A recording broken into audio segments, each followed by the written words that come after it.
तो hello YouTube family, हमारे channel में आप लोग को स्वागत है। तो आज कन्वर्सी फैल रहा है, एक दूसरे के देख देख के कन्वर्सी फैल रहा है। किसको?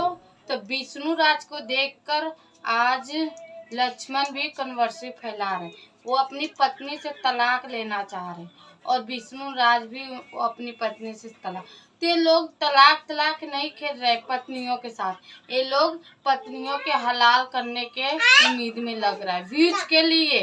गाइस, ये सब कहाँ होता है? ज्यादा करके ये दोनों के घर में ही हो रहा है। तो गाइस, मेरी बात पर आप लोग सहमत तो एक कमेंट जरूर भेजना, क्योंकि मैं गलत बोल रही या सही बोल, मुझे कमेंट करके सारे गलत बना रहे। तो ये दोनों की लड़ाई एक ही जैसा, क्योंकि ये लोग दोनों व्यूज के लिए पागल हो चुका है और कुछ नहीं। मुझे लगता है विष्णु राज अपनी मालती पत्नी से बहुत लड़ाइयाँ करके घर से बेदखल कर दी, और उसके बाद लक्ष्मण है जो कि अपनी पत्नी से बदतमीज से लड़ाइयाँ कर रहे, गाली गलौज और मारपीट कर रहे हैं, और उसको भी घर से निकाल रहे। किस लिए? व्यूज के लिए। तो